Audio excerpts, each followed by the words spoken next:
Good evening, everyone. Let's wait for 5 minutes. Good evening. Welcome to the week 9 NPTEL TA session.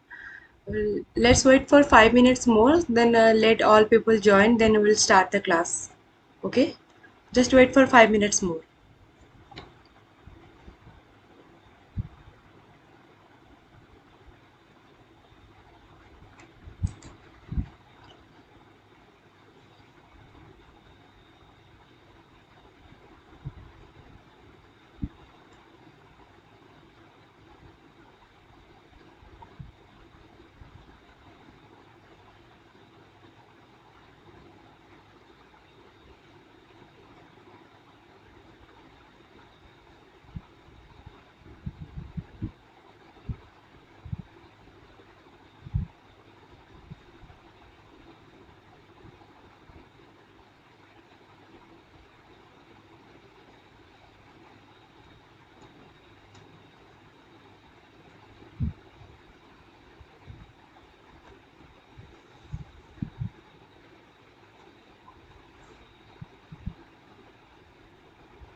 Okay, let's start then.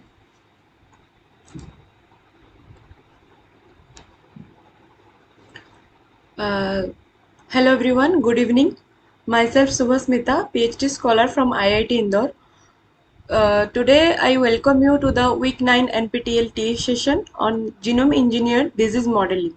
Okay, so today we'll be uh, discussing some questions based on the week 9 lecture series. If you have any doubt regarding this session, or if you have any problem with the screen or sound or audible problems, then you can let me know. Okay, if my screen is not visible or if I am not audible to you people, then please let me know in the chat box. I'll try to solve this thing as soon as possible. Okay, moving to the class. First, discuss the thing about animal disease model. So today we are discussing genome engineered disease modeling. So what is this disease modeling? Basically, we use several animals for disease modeling. That means in a particular animal or particular organism, we are just looking at the features of a patient feels in real life in case of human. They are just used for medical research as they can mimic aspects of a disease found in humans. Okay, so there are several animal models are used, including mice, rats, zebrafish, and others. But generally, in our different institutes of all over India, mice is specifically used because the mice genome is nearly about similar to the human genome. Okay, so these animal models are specifically, what are they? They are non-human species, and they're sufficiently like humans in their anatomy, physiology, and response to a pathogen that can extrapolate the results of animal model studies to better understand human physiology and disease. So for understanding the disease at a basic level, at a basic concept, we can't use a particular human being or particular patient to study these things. This is against our ethical rules. Okay, and this is kind of non-practical. Okay, that's why we use different types of animal models where we can see the features or biology or anatomy or physiology of different metabolism or different diseases in case of small organism. Okay, so these are animal disease models. So using these animal models, researchers can perform experiments that would be impractical or ethical prohibited with human. Okay, we can't tell a human to be our specific study for the research, or we can't use a patient for that. That's why we are using small organisms like mice, rats, and zebrafish. Fine. So this is the here the figure shows you how it can be used in different studies. See, the mice model is specifically used, and the mice can be modified by biological induced model, stress induced model. There are several stress models available: lesion induced model or pharmacology induced model. Pharmacology induced model, specific drug or specific medicine is induced to the animal, and then the researchers study the effect of the particular drug for a particular organ of that mice model. Okay, then spontaneous animal models, it can be mutation induced model. That means it can be point mutation, frame shift mutation, or any type of mutation. If you want to study that, it includes the mutation models. Disease resistance model, it is also called negative models, where we study the effect of particular disease resistance in a particular animal. And there are several genetically modified models. Specifically, we are interested in this part only. This includes CRISPR-Cas9, ZFN, SCNT. CRISPR-Cas9 technology is quite famous right now and hotspot of research, where this Cas9 nuclease breaks or cuts the double-stranded DNA, and then then further this DNA break repair mechanism in a organism, it repairs the DNA and leads to mutagenesis. Okay, and ZFN's zinc finger nucleases are also similar to that. Talents also there. So these are the specific techniques where what we use to generate a genetically modified model. Next is non-human diseases. Like you may find that some diseases are specific to particular species. Like some diseases are specifically found in case of chicken, some specifically found in case of domestic animals like cows and buffaloes or oxes. So these are called non-human diseases. And for that also we specifically use animal models to study, because these big animals are, they are hard to handle, and they comes against our ethical rules. Okay, so specifically for all this kind of things we study animal models. These are called animal disease models. Fine. So let's move to our today's session, where we will be discussing some questions regarding this animal model, how genetically engineered organism can be produced, and how it helps us to cure our specific diseases. Okay, so this is the first question of today's session. Which of the following is not a characteristic of the animal model? A close relative or closely associated with the host tissue distribution, disease progression, similar route of infection if not identical, or like this. Please read the options and try to answer this question. We will be discussing this question in 2 minutes. Read the question and read the options carefully, then try to answer it. Answer the question in the chat box, then we will be discussing this in 2 minutes.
Others, please try to answer this question.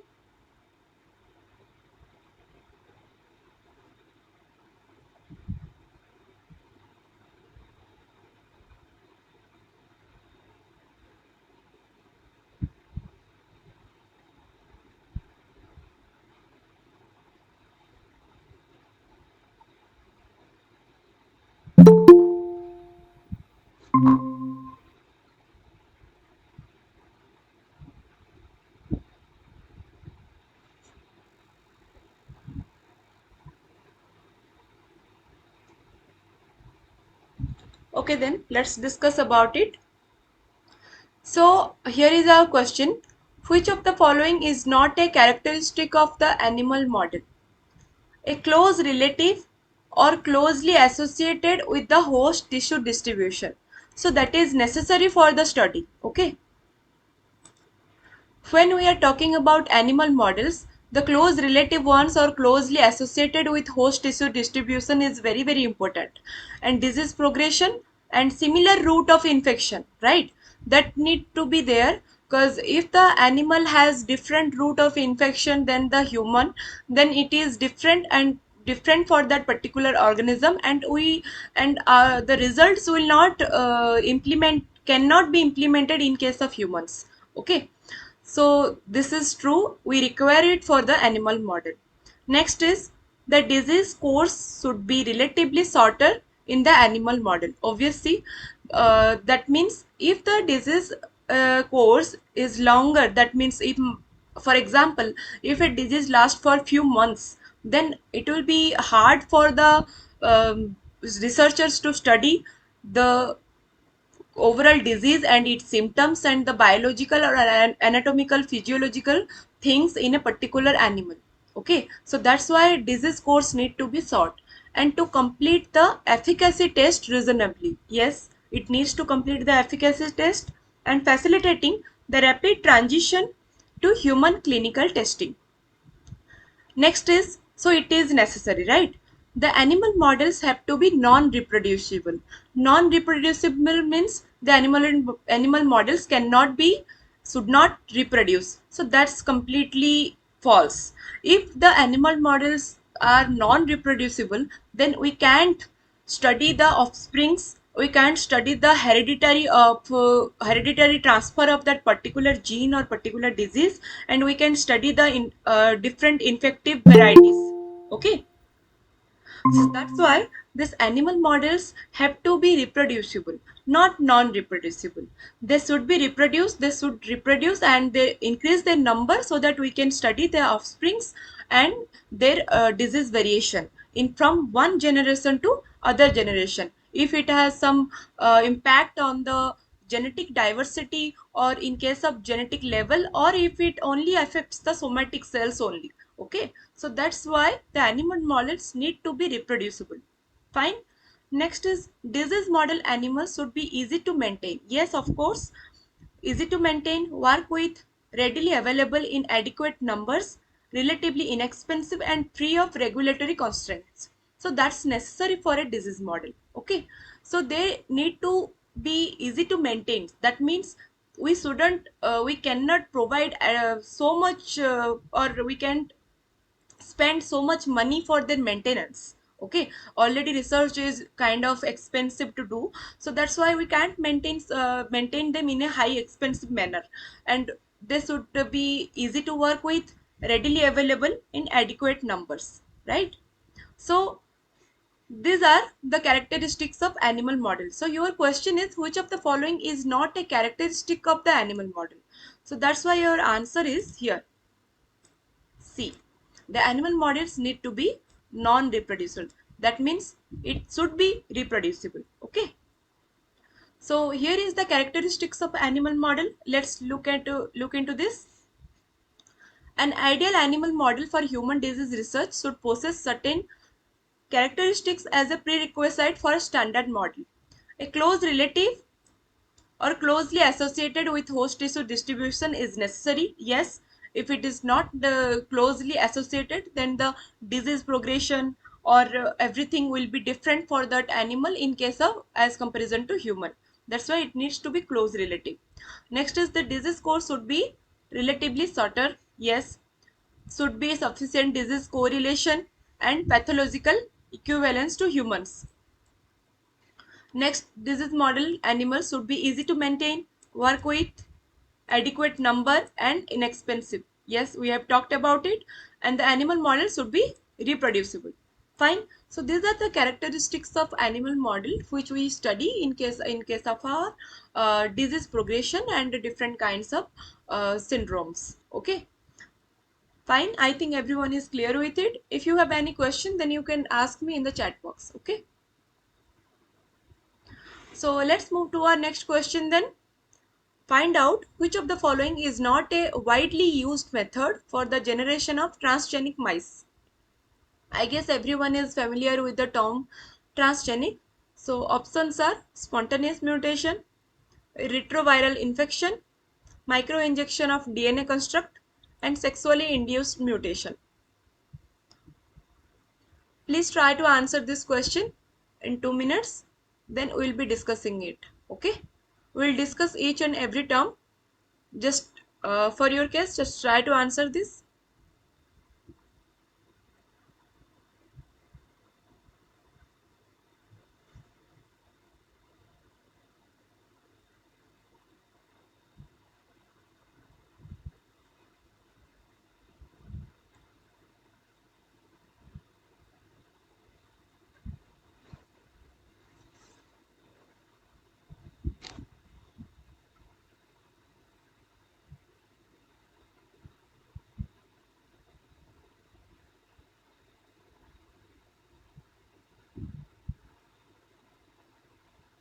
Others also please try to answer this question, then we will be discussing it one by one.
So I got your answers as A, spontaneous mutation. Okay. So you said spontaneous mutation. Find out which of the following is not a widely used method for generation of transgenic mice. Okay. It's asking for not. Okay. In the starting only, we have talked about how to generate different types of disease models. So let's talk about it one by one. Then you will know the answer in a few minutes. Fine. So see here. So this is your first option, that is spontaneous mutation. How spontaneous mutation can lead to development or generation or production of transgenic mice. See here, if this is a gene, okay, and this is a mouse DNA, that means which codes several genes which leads to normal phenotype. Okay, so this leads to normal colony. So if there is one mutation in the DNA that leads to spontaneous mutation. So how this spontaneous mutation can be achieved? It can be achieved after breeding the mice from one generation to another generation, or in a spontaneous manner. That's why it's called spontaneous mutation. So it depends upon the researcher how which environmental condition they are providing to the mice to develop, means to grow up, and from one generation to another generation, after they find spontaneous mutation or a particular pathology, then they move back to the back generation from where it is started, and then they study from one by one generation. Okay, so this is the spontaneous mutation that leads to pathological phenotype, and this is the mutant colony, and this is specifically studied for the disease Hermansky-Pudlak syndrome, that is HPS, and severe combined immunodeficiency, that is SCID. Okay, so these two diseases, in case of these two syndromes, spontaneous mutation mice model, transgenic mice model is mostly studied. Okay, next is chemical or radiation induced mouse mutations. So as we have discussed that spontaneous mutations can be in leads to transgenic mice, like that chemical or radiation can lead to transgenic mice. So As we have earlier discussed, several radiation like UV radiation or different chemical mutations like nitric oxide or your different types of chemical mutagens are present, which leads to mutation in the DNA of the particular mice. Okay, so this is called induced mutation. This is spontaneous mutation. This mutation happens spontaneously after breeding one generation to second generation or third generation. So this mutation happens by inducing the UV radiation or chemical mutagen, and that leads to change of a mouse DNA and leads to mutant phenotype. So it produces large scale programs of mutagenesis. As we already know that mutation leads to several types of diseases, so this mutant phenotype can be studied for different types of diseases that is specific or particular for a single disease. Okay. Next is retroviral infection. So what is retrovirus? There are several microorganisms are present. So what is retrovirus? I think everyone knows about it, but I want to know from you. Can anyone tell me what is retrovirus? What is the main feature of retrovirus? Why that's why it is so famous?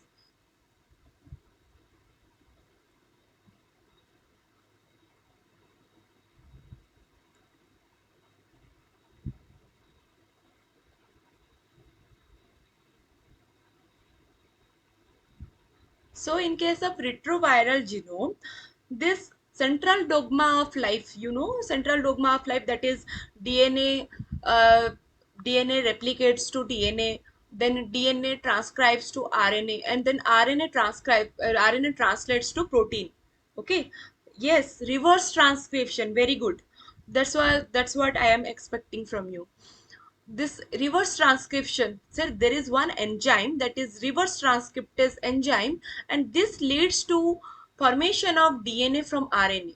Okay, so their genetic material is RNA, and this reverse transcriptase enzyme leads to production of DNA from RNA, and that's why this retroviral infection is highly dangerous for different types of organisms. Okay, so via retroviral infection also we can lead to production of transgenic mice. This is a donor female.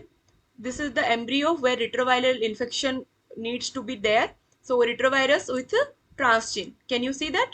So here is the embryo, and then retrovirus gets infected with it.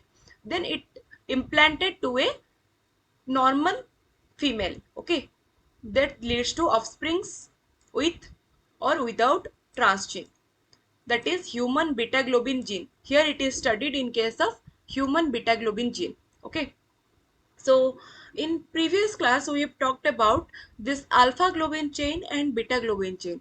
Where they are present?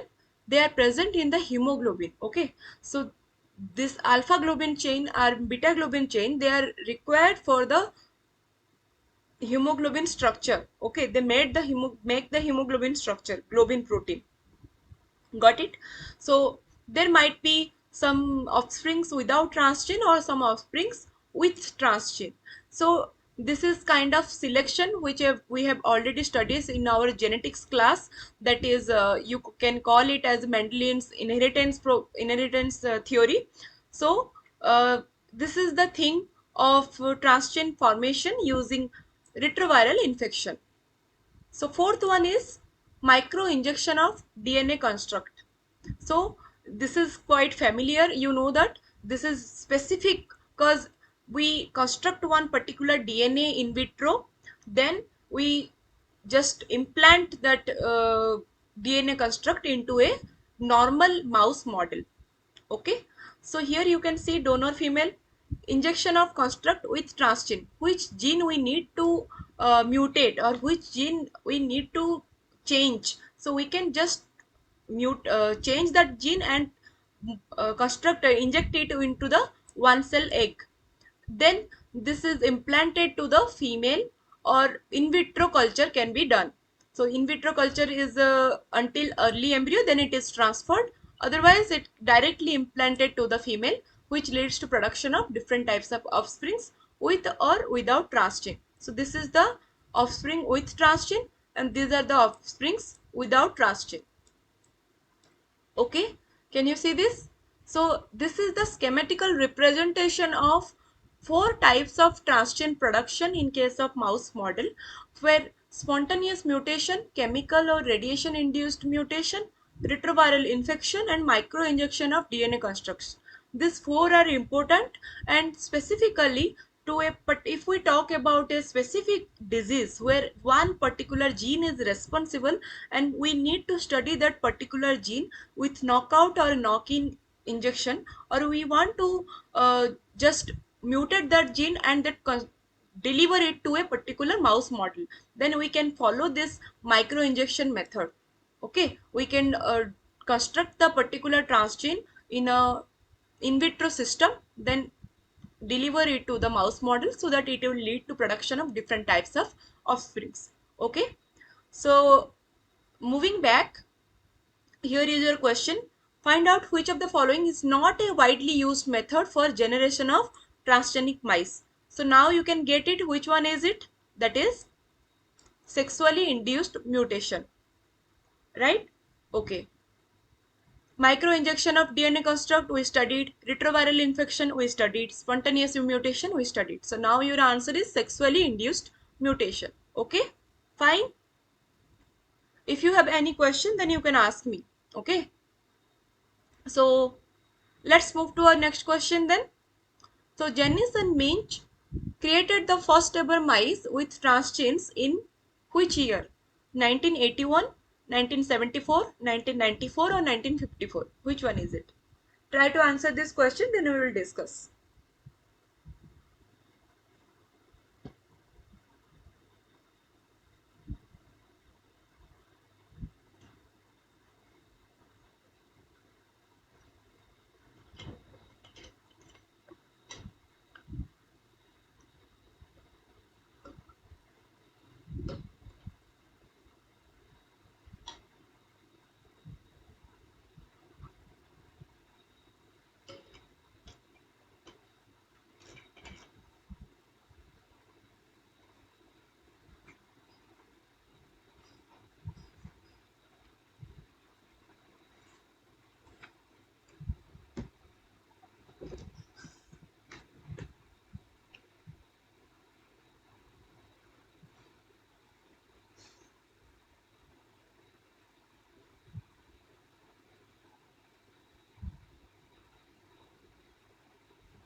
It's okay if you don't know, कोई बात नहीं, we will discuss. Okay.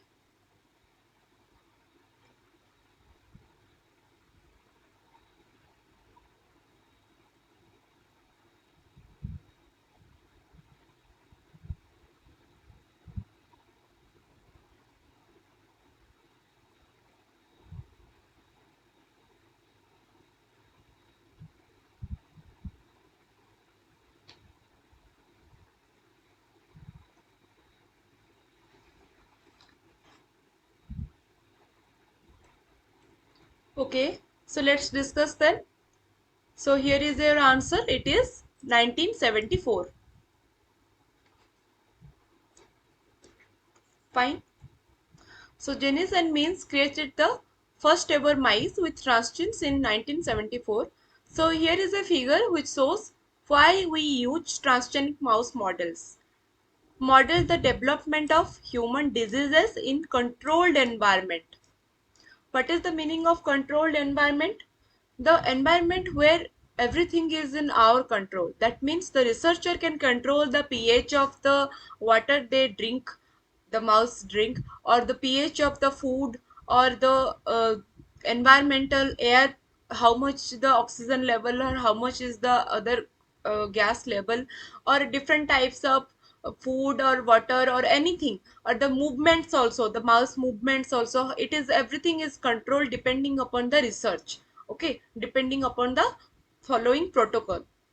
Next, test possible new drug treatments and get faster results. So if there are specific drugs, some researcher group developed, or some scientists develop a new drug, so now it needs to be tested in case of animal models, right, before moving to the human. There are human testings also in case of human clinical models are present, where drugs has been gone through different types of clinical testing, phase 1, phase 2, and phase 3. But before that, it needs to be get tested and get positive result in case of animal models. And for that, specifically, mouse models are used. In that, drug treatments are given, and after that the organism is observed for particular time period. Okay, next is target specific genes to study. Yes, we have discussed about it. Specific genes, for example, if particular gene is leading to different types of diseases, or particular gene function you want to study, that what is the function of this new gene, or what is the function of this gene, if it is knocked out, what will be the effect on that organism. Okay, so if you want to know the function, then also you can do the target specific gene study. Next, replicate specific characteristics, symptoms, and pathology of the disease. That means if a disease has some symptoms and pathology, but we can't study in case of a human patient, and for that also we can use a mouse model where we can replicate the pathology and symptoms. What are the symptoms we are facing in case of a patient, human patient, we'll mimic that thing in case of mouse model, and the pathologies also. Then we will see what is the result and how it is changing from different species to species, or if it is affecting only the humans, or it maybe can be transferred to different organisms or animal models. Okay, so here is your answer. Let's move to next question. Select the correct option about humanized animals. So till now we are talking about animal disease models. So here another term comes, humanized animals, which are the mouse with its short generation time. It is asking about the correct option. Animal that developed from human. They are especially transgenic animal models that mimic human responses to study. I guess we have discussed about it enough to answer this question. Everyone please try to answer this question, then we will be discussing in 2 minutes. Read the question carefully, then try to answer it.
Okay, let's talk about it. Anyone else want to answer the question?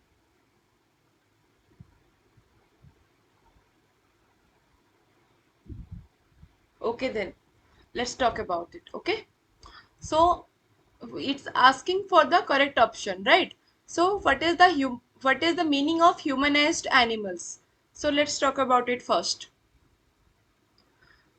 So there are different procedure of humanized animal production. So before that, we need to know what is humanized animal. Okay. For improved understanding of human health and disease, researchers create a wide variety of mouse model that carry human DNA. Now you get it? What is humanized animal? Those animal models which carry the human DNA are called humanized animal. And why they are generated? Specifically for understanding the human health and disease. Okay, and the advances in genome engineering make possible targeted replacement of mouse genomic sequences with human orthologous DNA. This capability range from finely tuned humanization of individual nucleotides and amino acid to the incorporation of many megabases of human DNA. Fine. So there are specific sequences in mice genome or mouse genome which can be replaced. Okay, like for example, our introns or non-coding regions which can be replaced with human orthologous DNA, and for that, this mice now carrying the human DNA, which is easy to study the human health and diseases in thorough level. Okay, and that can carry megabases of human DNA in MB, not KB. So this is called humanized animal. Now here you can see the diagram or schematic representation where it is showing different types of humanization procedures. Okay, sublethal dose irradiation and human blood cell injection it is one kind of humanization procedure. Human blood cell direct injection or genetic engineering we are talking about in shortly. Patient derived tumor xenotransplantation. So in case what happens, if a patient, in case for example, like there is a patient with certain cancer, मान लो for example it is a type of breast cancer or type of glioblastoma or different types of tumors. Okay, so that patient has some tumors in its body, so we can retrieve this tumor and move it and deliver it or transfer it to a mice model. Here you can see it is kind of a tumor. This patient derived tumor, it's called xenotransplantation. Fine. So this xenotransplantation leads to human tumor tissue xenograft into a mice model. Then we'll be studying the effect of this tumor and add some cancer drugs. Now you are getting it. So this is helping with cancer therapeutics, right? We retrieve some tumor tissue from the patient and transplant it into the mouse model. After that, we are providing some drugs or medicines to that mouse and looking at that if the tumor tissue is increasing its size, or if the cells are killing itself, or the number of or the variation of the tissue or cells are changing or not. Okay, we can study the diversity, and it is studied can this can be studied using immunotherapy screening, therapeutic agent screening, cancer vaccine, cytokine therapy, or combinational therapy. So these are different kinds of therapies. It is helpful. And now after moving to different kinds of steps, this medicine can be used for co-clinical studies. That means in case of mouse and in case of human.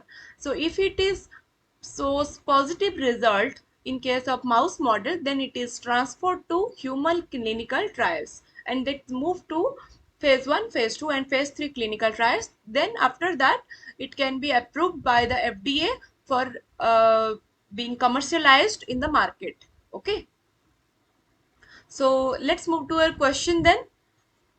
Correct option for humanized animals. The mouse with its short generation time. This is a most beneficial thing from the mice. Okay. The mouse has the short generation time. That's why researchers use it mostly for animal model. Next, animal that developed from human. It cannot be possible. How can a animal can be developed from a human? Okay, so if it is quite of illogical. They are especially transgenic animals model that mimic human responses to study. Yes, we have talked about this term mimic. So mimic means what human patients are showing symptoms, which types of symptoms, pathological variations which are seen in humans. We can study these things, these responses in case of transgenic animal models. Okay, so 1 2 3 में से कौन सा होगा? 1 and 3. So your answer is A. Okay, got it? Is it clear? Fine. Thank you for confirmation. I guess everyone is clear. Okay then. Let's move to our next question. Find out non-stem cell type from the following: unipotent, pluripotent, totipotent and multipotent. Non-stem cell type. Please try to answer this question, then we will be discussing it in 2 minutes.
Okay, then let's discuss. Here in the option it is multipotent. Okay, so what you are thinking is correct. It should be multipotent, but it is written here multipotent.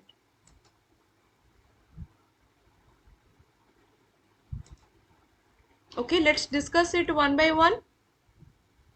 So first thing, now you are if you know, as everyone knows, there are different types of stem cells types, which can be unipotent, pluripotent, totipotent, or multipotent, not motipotent. So this is your answer. So there is no term like motipotent, right? Find out non-stem cell type, which is not a stem cell type. So these three are different types of stem cells, but multipotent is not a type of any stem cell. It is kind of a wrong pronunciation or wrong spelling of multipotent. Okay, there is, the thing is multipotent. It is multi. Okay, okay, let's discuss it one by one. So stem cells, it can be totipotent. Totipotent means, here see, the it is the zygoting stage. When it moves to the blastomere phase of early pre-implantation of embryos, these cells are called totipotent cells. Okay, and these cells can lead to all types of tissues and cells, building organism and extra embryonic structure. Note this, this can lead to different types of organism, tissues, cells, and extra embryonic structures. Okay, so that's why it is called totipotent stem cell. Got it? Next is your pluripotent. What is the meaning of pluripotent? So these are the ICM cells in blastocyst. ICM means inner cell mass. This is the blastocell. This is blastocell cavity. Okay, this is the blastocell, that means blastocyst cavity, and this is inner cell mass or epiblast cells. When the inner cell mass move, it can be as called as epiblast cells. So these are called teratoma derived ECC or somatic cells. They all cells lead to, all cells and tissues can be building an organism, but it can't lead to production of extra embryonic structures. Fine. Now you know the difference between totipotent and pluripotent. Totipotent leads to different type of cell and tissue development along with extra embryonic structure production, but pluripotent cells only lead to production of or development of cells and tissues building an organism, not the extra embryonic structures. Fine. So you know the difference now. Next, move to multipotent. The multipotent, what they are cells? They are ecto, endo, and mesoderm cells of the embryo. Fine. Fetal cells, example, amniotic fluid cells.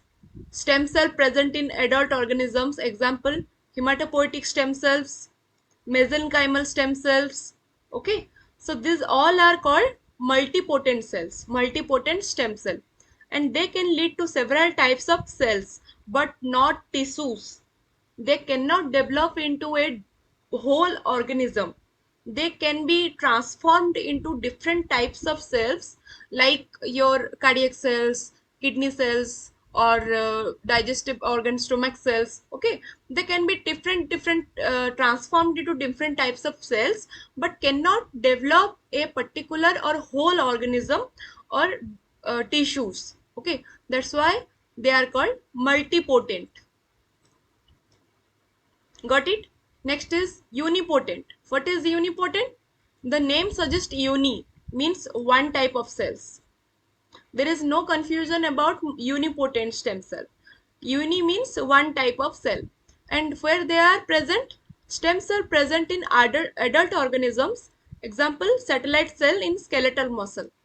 We have skeletal muscle in our body, so there are some cells called satellite cells, are called unipotent stem cell.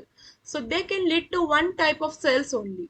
Okay, so this skeletal muscle has this satellite cell which can develop or which can multiply to cure the damage. Okay, so now you know the different type of stem cells, that is totipotent, pluripotent, multipotent and unipotent. I guess everyone is clear between totipotent and pluripotent. Pluripotent doesn't lead to production of extra embryonic structures, but totipotent leads to production of extra embryonic structures.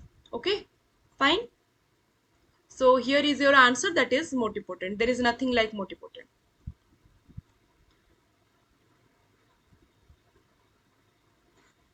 I guess everyone is clear with it.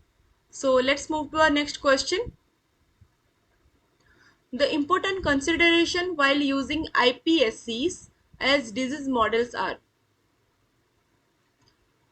whether the disease is monogenic or polygenic, the penetrance of mutation, age of onset, whether differentiation into an appropriate cell type is possible.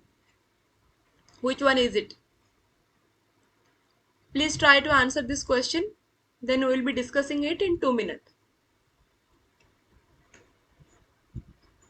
Read the question again if you want.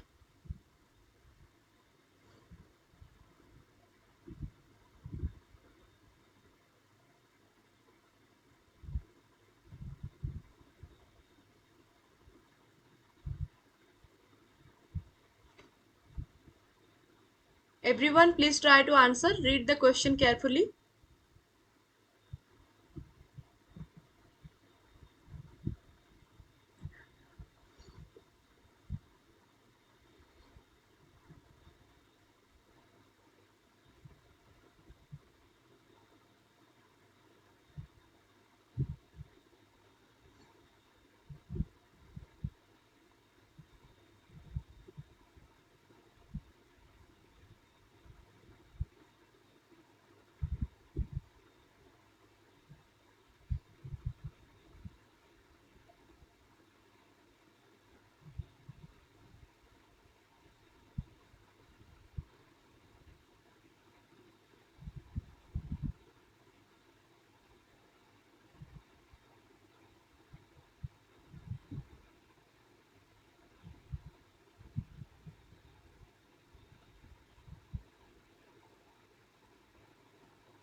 Okay, let's discuss then.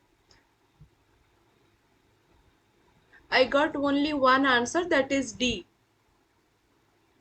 All of the above.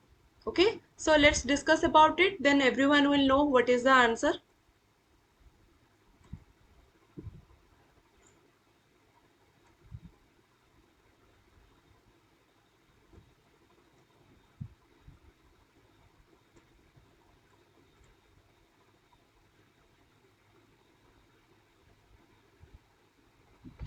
So first we need to know about iPSC. What is the meaning of iPSC? iPSC means induced pluripotent stem cells. So look at the figure here. Uh, Here in the center, it is the patient. Just a minute. So it is the patient here. Then somatic cells has been retracted from the patient, and there are the some gene expression KLA for SOX2, OCT for MYC.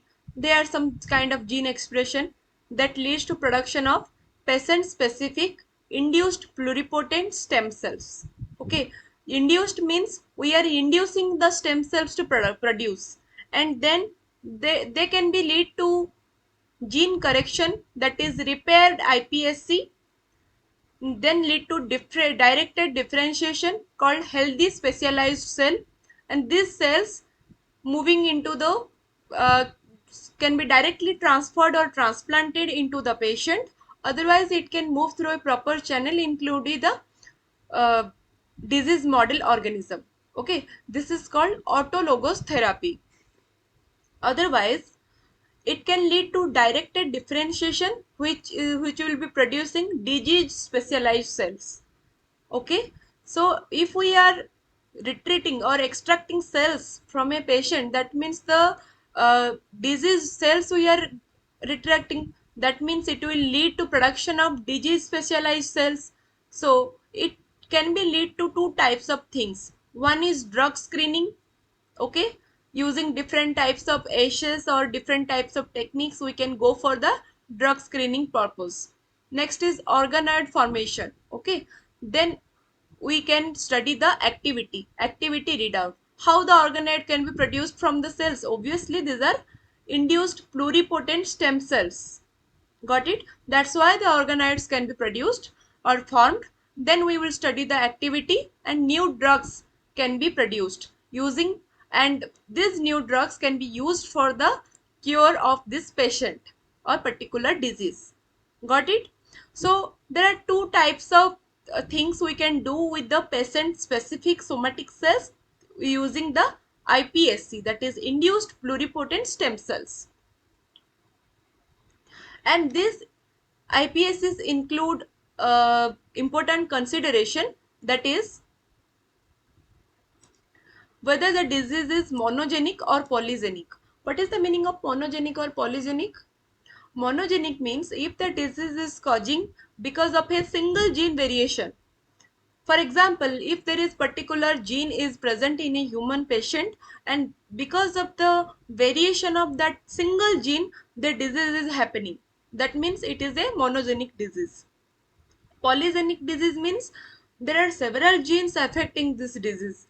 Some genes has some effect. For example, there are 10 types of genes which is affecting a particular disease, and these 10 types of genes has some effect. That means one gene has 10% effect, other gene has 30% effect, other gene has 5% effect, for like that. Okay, so all the genes, a number of genes has constitutively moving to that particular gene, leading to that particular disease. Okay, so this is called polygenic disease, when poly means a great number, mono means single. Got it? So mono means a single gene variation, polygene means a number of gene variation. Got it? Next is the penetrance of the mutation. Mutation penetrance for the time, how much time it is taking, or if what is the effect, what is the uh, outcome or anatomical or physiological changes are happening. Okay, we need to go for that. Then age of onset, whether differentiation into an appropriate cell type is possible or not. If we are talking about cardiac cells or hepatocytes or different types of brain cells, so if for example we know that for brain cell, if you want to work on a neuro cells, that means you need to go for the blood brain barrier. Okay, if we are screening any drug against neurotoxicity or neural disbalance, then you have to go for the screening of blood brain barrier, because everyone knows that every molecules moves through the blood brain barrier to reach the brain cells. That's why the drug needs to be has this should be capable to cross the blood brain barrier so it can work properly. So for that also we need to go for the kind of differentiation into appropriate cell type is possible or not. If there is an appropriate phenotypic readout at molecular or cellular level.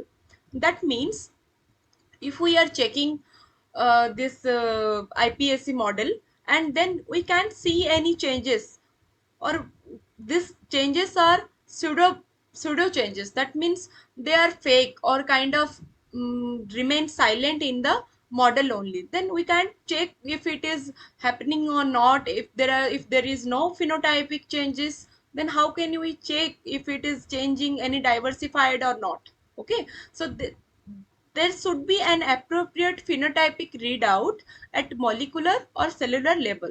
Then only we can use it as a iPSC disease model. Got it? So there are 5 types of things we need to consider. It is critical with any iPSC disease model to pinpoint a cell type in which the disease manifests, to be able to differentiate effectively into these cells and to identify a molecular or cellular phenotype readout of the disease state. Got it? So here is your answer. That is all of the above.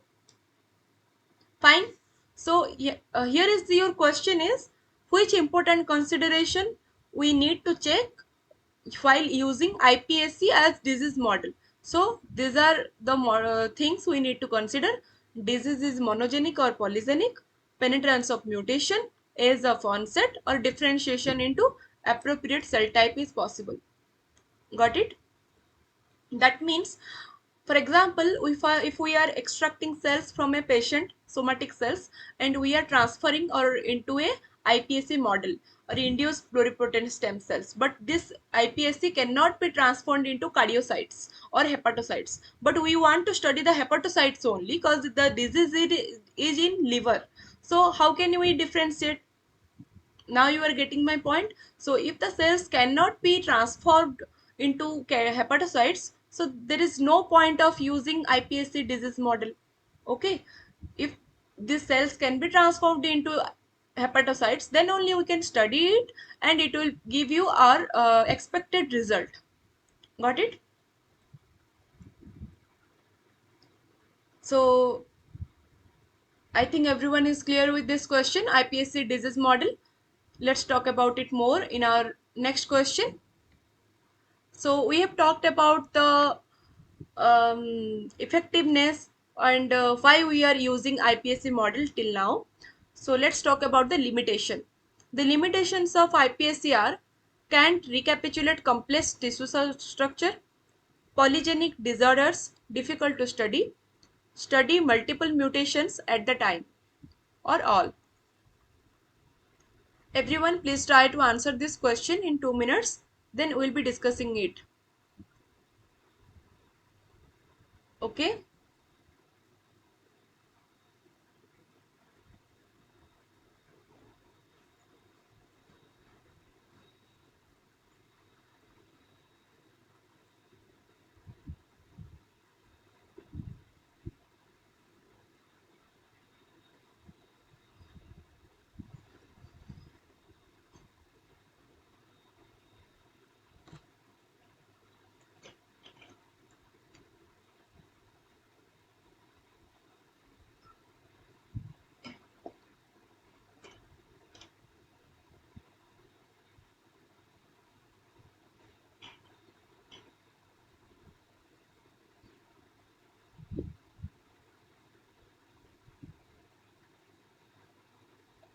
Try to answer this question.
Okay, let's discuss about it. I got only one answer, that is B. Polygenic disorders difficult to study. Yes, it is true, but there are other options also which can be true. Okay, so let's discuss it. There are several limitations of iPSC model. However, they are limited in their ability to recapitulate complex tissue architecture, both in terms of complexity of cell types as well as their spatial organization, making analysis of many physiological or system level phenotypic challenging. Fine. So what is the meaning of this? So there are different complex tissues are present inside human organism. Okay. So when we generate a iPSC model, so it has seen that it it can't recapitulate the complex tissue architecture. So it can mimic or the simple tissue architecture or simple tissue types, but cannot so a good result with complex tissue structure. Okay, so what we are doing basically is we are using the patient somatic cells, and then we are inducing as iPSC, induced pluripotent stem cells, and for that this model is not capable of mimicking with the complex tissue structure inside the human body. Okay, it cannot mimic the complexity of cell types. So this is one limitation. Next is highly defined co-culture systems can be beneficial in some situations. For instance, where the effects are non-cell autonomous or rely on cell-cell signaling. This is the uh, solve a solution of this problem. Okay, so we can go for cell-cell signaling or non-cell autonomous effects where while using the co-culture system. Next is most genetic diseases are due to a small contribution from a large number of genes. We have discussed about the polygenic variation of diseases. Polygenic means several genes are contributing towards a disease. Okay, so if there are number of genes affect together leading to a single disease, so that's for that case iPSC models are quite hard to study the particular disease. Okay, because there are several genes, and when one gene is upregulating, other gene is down regulating, and like that it kinds complex the whole system, and it can provide us as much good result we are expecting from this iPSC model. Okay, that's why this is another limitation for iPSC model for polygenic study. Okay, next is genetic targeting strategies in combination with efficient differentiation protocols provide powerful tool for autologous iPSC. Yes, it can be solved with efficient protocol systems. Next is, so let's move into this question again. The limitation of iPSC are can't recapitulate complex tissue structure. Yes, it's true. It cannot recapitulate the complex tissue structure. Next is polygenic disorders is hard to study. Yes. Next, study multiple mutation at the same time. Okay, this is another limitation. Okay, what happens here? Multiple mutations cannot be studied in case of iPSC models at a similar time. For example, if you are studying a number of genes and there are several number of mutations, then it has seen that these iPSC models have not shown good result. So your answer is all. Okay. So here is our next question. Which gene editing technology is used for iPSC modeling? TELN, ZFN, CRISPR-Cas or all? We have talked about each and every gene editing technology in our previous TA sessions. If you want to read about or know about any particular gene editing technology, then you can go for that videos available in our YouTube. Okay, then you can find this session may be helpful for you.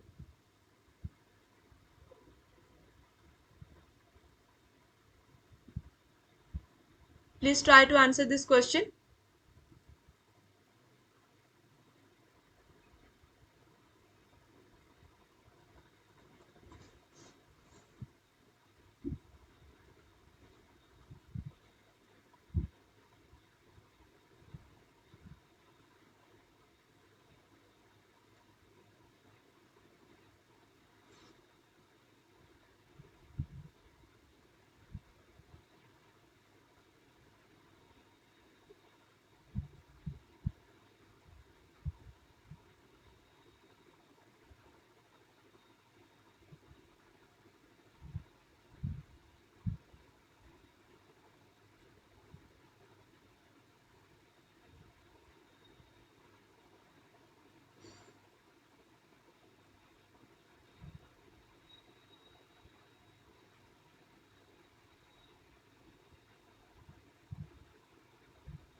Everyone, please try to answer this question.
Okay, let's discuss then. Okay.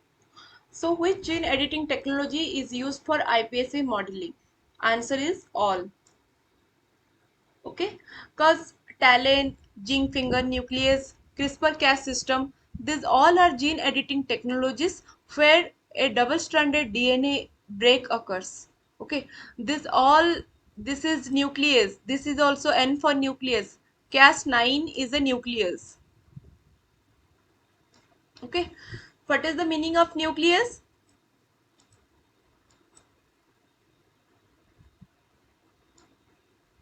Sorry, my handwriting is bad here, but I'm trying to convey my message. So what is the meaning of nucleus? Nucleus means the enzyme which cut the nucleic acids nucleotide bond. Okay, that is the phosphodiester bond, right? DNA and RNA has the nucleotides where the nucleotides are joined together by the phosphodiester bonds. For example, C T A,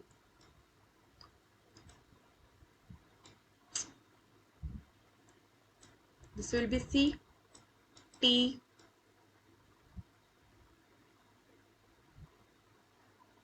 I want to erase.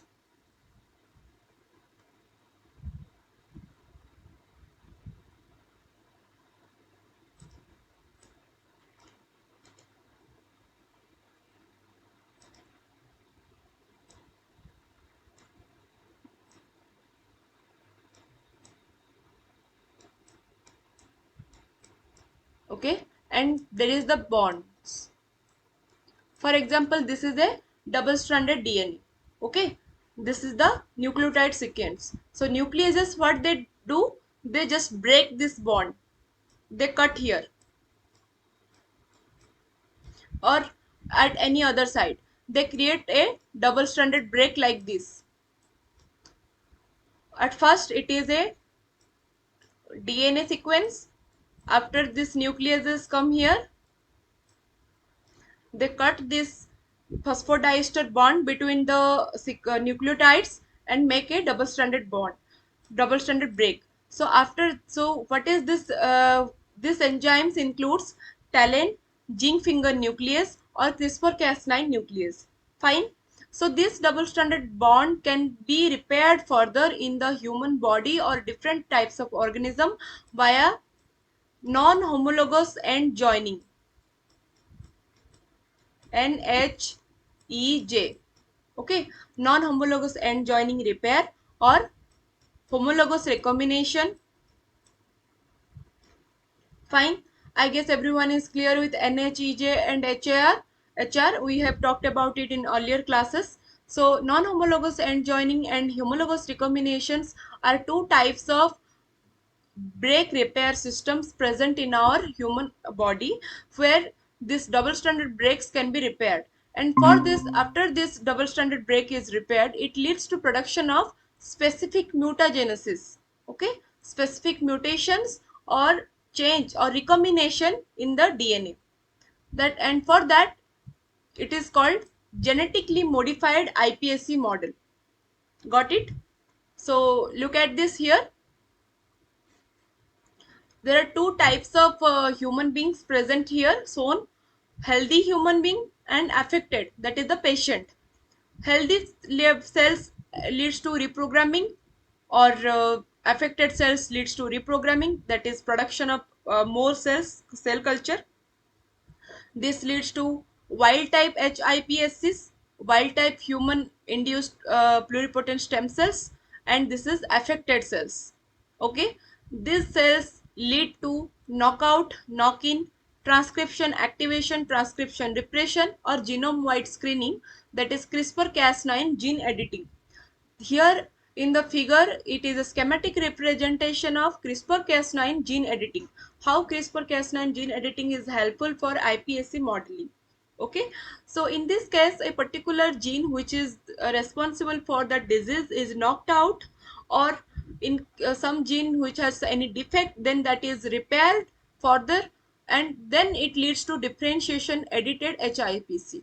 Here you can see different types of cells, right? So it can be your neural cells or brain cells, it can be muscle cells, it hepatocytes or cardiac cells, or different types of cells. That's why it is called differentiation. That means one cell type leads to production of different cell types. Got it? So this leads to production of drug development and monitoring of protein doses.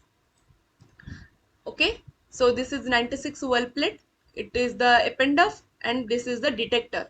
Then it is leads to drug screening, gene therapy, and immunospecific or immunoresponse strategy. So here, from the healthy patient and the affected person, it is the schematic representation of the whole thing, how CRISPR-Cas9 gene editing technology is helpful with curing a particular disease. Okay, I guess everyone is clear with it. Fine. Okay, then let's move to our next question. What is the full form of GONAD technology? GONAD.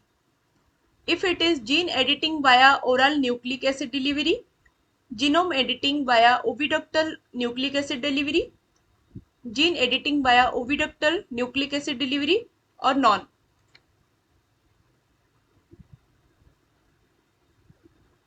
Which one is it?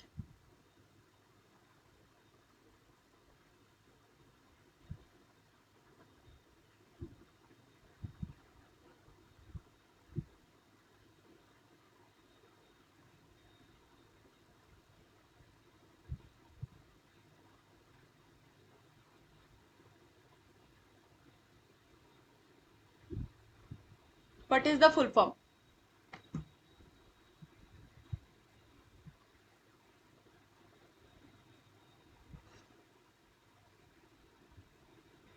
Everyone, please try to answer.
Okay, then let's discuss about it. So here is your answer. Genome editing via oviductal nucleic acid delivery. It's the whole genome we are editing, not only a single gene. Okay, that's why it is called genome editing. Fine. You were confused between B or C, so here is your answer, that is B. Okay, so let's discuss about it. This is the CRISPR based mouse modeling methods using GONAD gonad. Here what happens, this is the pregnant mouse where the ovary is extracted and injection into the oviduct. This nucleic acid is being injected into the oviduct. This leads to electroporation technique. Okay, and this is recovery and birth that leads to edited mice production. So why this we are doing this? We are doing this because of production of humanized animals. We have earlier discussed about it, that is humanized animal means those animal models which has human DNA. So if we want this human DNA to be present in a mouse model, then we need to transfer it from human to mice, right? So this is one technique, GONAD gonad, where this nucleic acid is transferred into the mouse using the oviduct. Okay, using oviduct into the ovary. See, here is the genome editing via oviductal nucleic acid delivery is a new method of introduction of Cas9 gRNA complex into embryos. Cas9 is the nucleus, gRNA means guide RNA. Okay, this Cas9 gRNA is a set of complex structure and this is transferred into the embryos of mouse. Direct injection of Cas9 gRNA complex for genome editing into oviduct of pregnant mouse followed by an electrical impulse. Got it? So this is one technique where we can induce gene editing method while inducing the nucleic acid into the mouse model. Okay. Specifically, it is done for production of humanized animals and Cas9 gRNA, that means we are specifying a particular gene. We are targeting a particular gene. Got it? gRNA is the guide RNA and this guide RNA sequence is responsible for Cas9 nucleus cutting. And this guide RNA needs to be there for Cas9 nucleus function. If there is no guide RNA or sequence similarity, then this nucleus, Cas9 nucleus won't work. Okay, and if it doesn't work, then we can't get our mutated product. Fine, I think everyone is clear. So let's move to next question. Full humanization method includes introns, exons, regulatory sequences, or all. So now we are talking about this humanization method of development of different types of mouse models. So what is the meaning of full humanization method?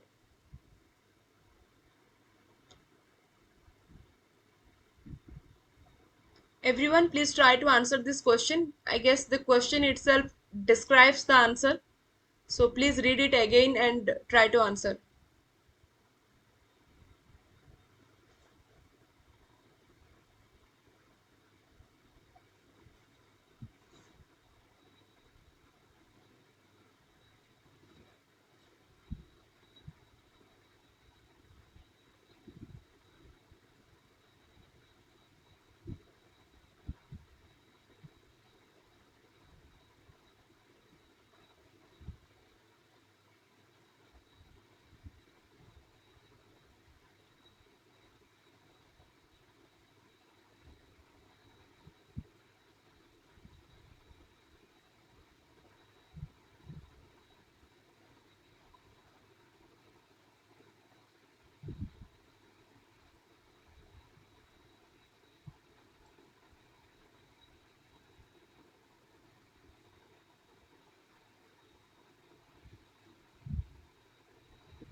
Everyone, please try to answer this question.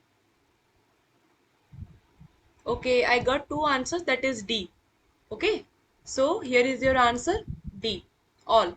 Okay, but let's discuss about it. What is full humanization method? What is partial humanization method and all?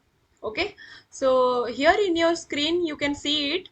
This is the partial humanization method, and it considers when deciding on the extent of targeted genomic humanization for a given gene of interest. Dark green boxes represent the exons, while lines between exons are the introns. These are the introns. Okay, and these are the exons. Fine. Are UTRs, and light green boxes are UTRs, untranslated region. If you don't know the definition of UTR, these are untranslated regions, and blue regions represent humanization. A partial humanization typically involves humanizing specific residues or domains of interest. So as the name suggests, partial means we are targeting a specific or domain of interest of our only. Fine scale humanization, specific amino acids can be performed in isolation if they have known biochemical differences from mouse to human, or if only a small number of residues need to be altered to achieve a human protein sequence. Specific domains or exons can be humanized if, for example, they are known to be critical for human disease. Examples of translated protein products are given. See here, this is a mouse gene of interest. This is ATG, means our starting codon. These are the introns, exon, stop codon, domain humanization, and UTR, untranslated result. Okay, this is fine scale residue humanization. This here we have found some humanization residues. So in case of partial humanization, we target specific domain of our interest and we go for humanization of that part only, not all the sequence of the genome. Okay, that's why it is written here mouse gene of interest. Okay, let's move to full humanization. In case of full humanization method, this ATG is there, stop codon there. These are the introns, these are the exons, and it is full humanization. How far does transcription extend? How far does the promoter extend? Okay, so in the previous figure you can see here that we are talking about a particular domain of our interest, but here you can see we are talking about the whole gene. That means if the transcription end at after 12 kb or 13 kb, that also includes our whole gene. And if the promoter extends in the left side, if it is moving so far, then it is possible, as much as it possible, then it is good for us. Okay, so in case of full humanization method, we are targeting a particular gene, and that particular gene is whole gene, we are whole mouse gene we are targeting. Got it? So full humanization involves humanizing the whole gene, including introns, attain translation of the full human protein, potentially including human specific splicing pattern for a maximum transportal potential. 5 days and 3 days UTRs, promoters, and other regulatory sequences can be included on a case by case basis. So now you see what is the difference between full humanization method and partial humanization method. In case of partial humanization, we are talking about specific region of a gene, but in case of full humanization, we are targeting the whole gene, including the introns, exons, regulatory sequence, promoter, or UTR. Okay, fine then. Let's talk about this genomic humanization technique. Which one of the following is a targeted genomic humanization technique? I am talking about targeted. We have talked about full humanization technique, partial humanization technique. Okay. So, which one of the is the targeted genomic humanization technique? Please try to answer this question, then we will discuss it in 2 minutes.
Okay, let's discuss then. Here is your answer, that is homologous recombination in embryonic stem cells. Okay, ZFN mediated editing in somatic cells. So here we are talking about targeted genomic humanization technique. So somatic cell, if we make any changes in the somatic cell, then it won't transfer it to the genetic level. Okay, that's why it won't transfer it to the offspring. So that's why we don't need the somatic cells. We are talking about the genomic humanization technique. That's why we need to talk about in a change in the genetic level. Got it? Next is CRISPR-Cas9 mediated gene editing. Here we have not mentioned in which cell we are mediating this gene editing, so it is not correct. Talent assisted cassette exchange. This cassette exchange can happen using this HAR, homologous recombination in embryonic stem cells. It can happen, but here it is not mentioned correctly. And talent cannot be used for cassette exchange. First thing. Okay. So here is your answer, homologous recombination in embryonic stem cells. Let's discuss about it more. This targeted genomic humanization technique includes homologous recombination in embryonic stem cells. Okay, so as we talk about, these are embryonic stem cells. That means uh, these cells may be pluripotent, okay, maybe totipotent. So it will lead to development of a whole organism. Fine. So if there is any changes or any recombination at the embryonic stem cells, then that will cure the disease at a different level. It will cure the disease in each and every cell of that organism. Fine. Or if you want to study the function or the effectiveness of a particular gene, then also if you are studying it in a embryonic stem cell, then the phenotypic characteristics can easily be characterized and visible in whole organism. Next is recombinase mediated cassette exchange in ESL, that is embryonic stem cell. CRISPR-Cas9 assisted homologous recombination using short or long single-stranded oligodeoxynucleotide donors in zygotes. So SSODN stands for single-stranded oligodeoxynucleotides donors in zygotes. Next is CRISPR-Cas9 assisted homologous recombination via SSODN mediated and joining in zygotes. Fine. So these are the four techniques of targeted genomic humanization technique. Got it? So this is the last question of today's session. Please try to answer this question. Read the session question carefully, then try to answer it. Talents were designed using the TEL-NT software, and the criteria used are the following, except one. Find out the except one.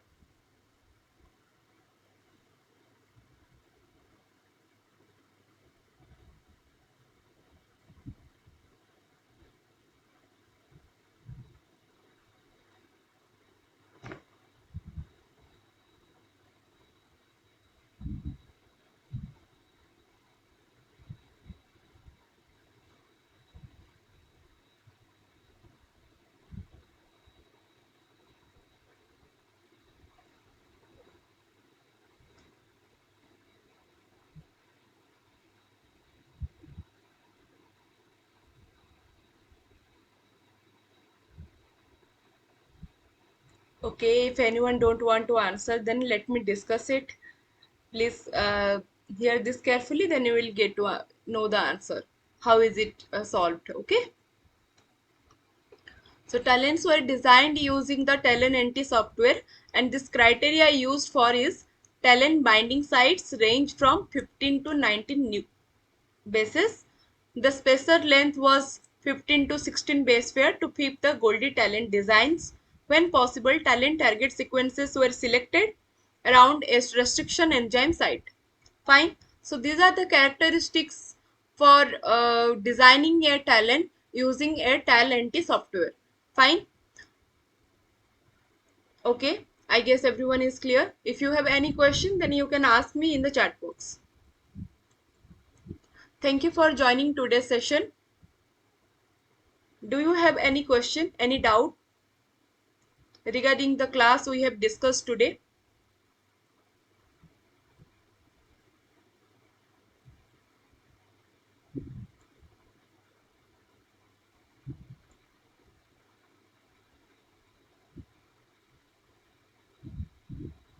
Okay, okay.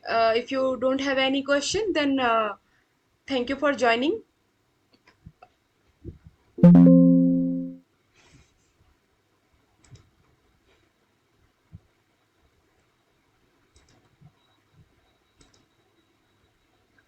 See you in next session on Monday.